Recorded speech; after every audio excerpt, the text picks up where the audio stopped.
ITI student के लिए अच्छी खासी अप्रेंटिसशिप निकल कर आ चुकी है। ये आपके रेलवे रिक्रूटमेंट सेल, तो ये दोस्तों आपको एनसीआर यानी नॉर्थ सेंट्रल रेलवे की तरफ से निकली हुई है। तो आपका प्रयागराज में आपकी पोस्टिंग होगी। तो अब हम बात करते हैं इसमें कि कौन कौन से आईटीआई के स्टूडेंट हैं जिनकी ट्रेड अवेलेबल है। तो फॉर्म आपका दोस्तों 18 तारीख से स्टार्ट हो चुका था और इसकी लास्ट डेट की बात करें तो 17 अक्टूबर इसकी लास्ट डेट रखी गई है। तो जिन बच्चों ने अभी तक अपना नैप में रजिस्ट्रेशन नहीं किया वो नैप में रजिस्ट्रेशन कर लें। तो इसमें टोटल जो सीट्स हैं वो 1763 हैं, आपके स्लॉट देखने को आपको मिलेंगे। तो 1763 स्टूडेंट्स में मतलब 1763 के लिए अप्लाई कर सकते हैं। एलिजिबिलिटी कंडीशन की अगर हम लोग बात करें यहाँ पे तो 10th और प्लस आईटीआई जो बच्चे पास आउट हैं वो अप्लाई कर सकते हैं। इसमें कौन कौन सी ट्रेड हैं वो अभी हम लोग आगे देखेंगे। चैनल को सब्सक्राइब नहीं किया तो सब्सक्राइब कर लें। बात करें एज लिमिट की तो 15 साल से लेकर के 24 साल तक के बच्चे इसको अप्लाई कर सकते हैं। SC ST कैंडिडेट को 5 साल की छूट मिलेगी और OBC वाले कैंडिडेट को 3 साल की, और जो हैंडीकैप है उनको दोस्तों 10 साल की छूट मिलेगी। अब बात करते हैं दोस्तों आगे कि इसमें कौन कौन सी ट्रेड हैं। तो यहाँ पे आपको देखने को मिल जाएगी application should be between age, यहाँ पे दोस्तों दे रखी है कि जनरल कैटेगरी की डेट ऑफ बर्थ जो है 2001 के बाद की होनी चाहिए, इसके पहले की नहीं होनी चाहिए, 2010 के बीच में होनी चाहिए। यहाँ आप लोग अपनी डेट ऑफ बर्थ देख लीजिएगा, उसी के बीच में होनी चाहिए, उसी के क्राइटेरिया के हिसाब से आप उसमें अप्लाई कर सकते हैं। एसेंशियल क्वालिफिकेशन यहाँ पे दोस्तों लिखा है कि आपका 16/9/2025 तक आप पास आउट होने चाहिए। तो यहाँ पे आपका क्लियर है। सबसे खास बात है कि एनसीवीटी और एससीवीटी दोनों बच्चे इसमें अप्लाई कर सकते हैं आप किसी भी स्टेट से। तो फिटर है, फिटर के बाद आपका वेल्डर है, आर्मेचर वाइंडर है, मशीनिस्ट है, कारपेंटर है, टेक्नीशियन है, पेंटर है, और आपका यहाँ पे दोस्तों मैकेनिकल है, इंफॉर्मेशन कम्युनिकेशन और टेक्नोलॉजी सिस्टम मेंटेनेंस है, वायरमैन है। तो दोस्तों ये आपकी ट्रेड आपको देखने को मिल जाएंगी यहाँ पे।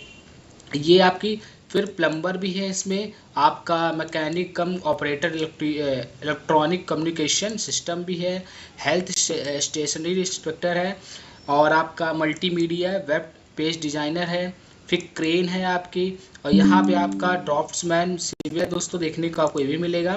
फिर स्टेनोग्राफर है, इंग्लिश में स्टेनोग्राफर, हिंदी में टर्नल, कंप्यूटर ऑपरेटर यानी कोपा, और कंप्यूटर नेटवर्किंग टेक्नीशियन।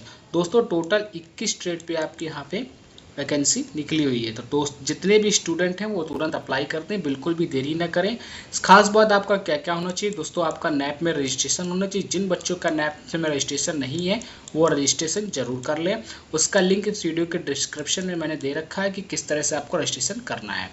खास बात मैं आपको बता देता हूं कि जितने भी आईटीआई के स्टूडेंट हैं, अगर आपकी मार्कशीट में ग्रीन टिक नहीं लगा है कुछ इस तरह से जैसे मैं आपको दिखा रहा हूं, तो आप अपनी मार्कशीट में ग्रीन टिक लगवा लीजिए।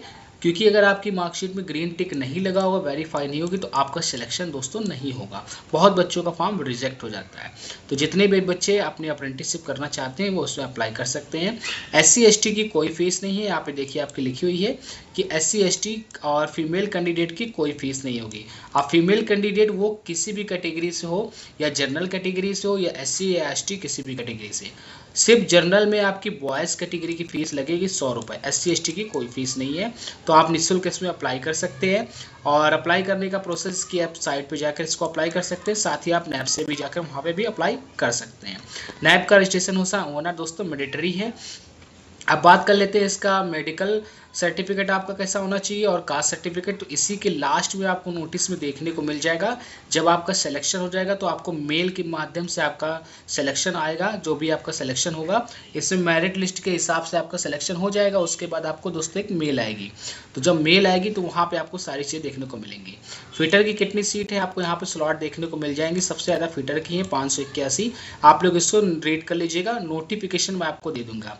तो ये आपके अलग अलग डिवीज़न पे है। जैसे यहाँ पे प्रयागराज डिवीज़न है, झांसी डिवीज़न है, और यहाँ पे आपका NCR प्रयागराज है, और झांसी है वर्कशॉप भी है, और आगरा डिवीज़न है, और कौन सा डिवीज़न है मैं बता दूँ, 4 डिवीज़न है आपके दोस्तों यहाँ पे।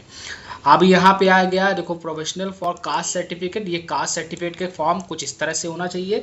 तो जो आपका कास्ट सर्टिफिकेट वेरिफिकेशन में लगेगा, डॉक्यूमेंट वेरिफिकेशन में जब आपका सिलेक्शन हो जाता है तो आपको जाके दिखाना है।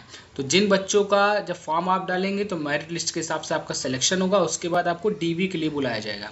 तो डॉक्यूमेंट वेरिफिकेशन के लिए आपको यही वाला कास्ट सर्टिफिकेट आपको बनवाना होगा। आप क्या कीजिएगा कि जो आपका पुराना कास्ट सर्टिफिकेट है वो और ये वाला कास्ट सर्टिफिकेट प्रिंट करवा लीजिएगा। प्रिंट करवाने के बाद आपको क्या करना है, अपने तहसीलदार के पास चले जाना है और वहाँ से इसको फिल करवा के आप मुहर और साइन लगवा लेने हैं, बस इतना करना है। सेम ऐसे ओबीसी वालों का है दोस्तों। मेडिकल की अगर बात करें तो यहाँ पे एक डिक्लेरेशन भी आपको लेके जाना पड़ेगा और एक मेडिकल का भी इसमें आपका दिया होगा, वो भी आपको अपने नज़दीकी हॉस्पिटल से कहीं से बनवा लेना है। अगर इसमें आपको फॉर्म समझ में नहीं आया तो आप नज़दीकी हॉस्पिटल से बनवा सकते हैं। वीडियो दोस्तों अगर अच्छी लगी हो तो चैनल को सब्सक्राइब कर लें सत्यम मॉनिटर को। मिलते हैं ऐसी नेक्स्ट वीडियो में। कोई अगर डाउट होता है या इस ग्रीन सिग्नेचर वेरीफाई कराना है तो आप मुझे कमेंट कर सकते हैं। मेरा व्हाट्सअप नंबर इस वीडियो के लिंक में है। मिलते हैं नेक्स्ट वीडियो में।